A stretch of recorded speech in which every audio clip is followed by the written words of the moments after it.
আসসালামু আলাইকুম এভরিওয়ান। আজকে আমরা চিকেন সসেস নুডলস রান্না করব। প্রথমে কড়াইয়ে তেল দিয়ে তারপর পেঁয়াজ আর কাঁচামরিচ দিয়ে দেব। আমি এখানে একটু লাল কাঁচামরিচ নিয়েছি, এত সুন্দর দেখা যায়। তারপর এখানে ডিম দিয়ে দেবো। ডিম দিয়ে রেগুলার যে নুডলস রান্না করি সেভাবেই রান্না করি। তো তারপর ডিম দেওয়া শেষ হয়ে গেলে আমি এখানে চিকেন দিব। চিকেন খুব ছোটো করে টুকরো করে রেখেছি। চিকেনগুলো হালকা করে বেটে নেব। হালকা যখন ভাজা হয়ে যাবে তখন আমি এখানে সসেসগুলো দিয়ে দেবো। সসেস আমি কেটে ছোটো ছোটো করে রেখেছি। সসেস এই সবগুলো সসেস আমি দিয়ে দিলাম। তারপর এই সসেসগুলো হালকা একটু ভাজা হলে তখন আমি দিব মটরশুঁটি। মটরশুঁটিগুলো আমি আগে আপনার ইচ্ছা করলে হালকা সিদ্ধ করে নিতে পারেন, অথবা এখানে দিয়েও সিদ্ধ করে নিতে পারেন। তারপর আমি আগে থেকে ব্লেন্ড করা টমেটো পেস্ট এখানে দিয়ে দিলাম। দিয়ে সবগুলো ঢেকে ভালোভাবে রাখবো।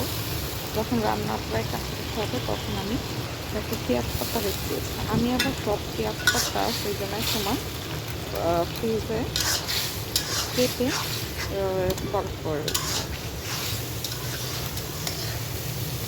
এখন একদম শুকিয়ে গেছে। তারপর আমি এখানে সমস্ত নুডলসটা আগে থেকে সিদ্ধ করে রেখেছি, সেই নুডলসটা আমি এখানে দিয়ে দিলাম। আমি নুডলসের সাথে সামান্য পাস্তা দিয়েছি, আমার কাছে ভালো লাগে নুডলসের পাস্তা। এখন সবগুলো ভালোভাবে মিক্স করবো। এর আগে সামান্য সয়া সস সম্পূর্ণ নুডলসের উপর দিলাম এবং এখানে বাকি যে নুডলসের মশলাগুলো রয়েছে সেই মশলাগুলো দিয়ে দিলাম। সব মশলা দেওয়া হয়ে গেলে সম্পূর্ণ নুডলসটা ভালোভাবে মিক্সড করতে হবে। আমার ছেলে নুডলসের জন্য খুবই পাগল। তাকে যদি 3 বেলা নুডলস দেওয়া যায় তাহলে 3 বেলায় নুডলস খাবে এরকম। তো আমি সবগুলো মশলা দিয়ে দিয়েছি। এখন আমি এটা ভালোভাবে মিক্সড করে নেবো সম্পূর্ণ নুডলসের সাথে। এখন ভালোভাবে মিক্সড করা হয়ে গেলে একটু ভাজা হয়ে গেলেই নুডলস রান্না করা শেষ।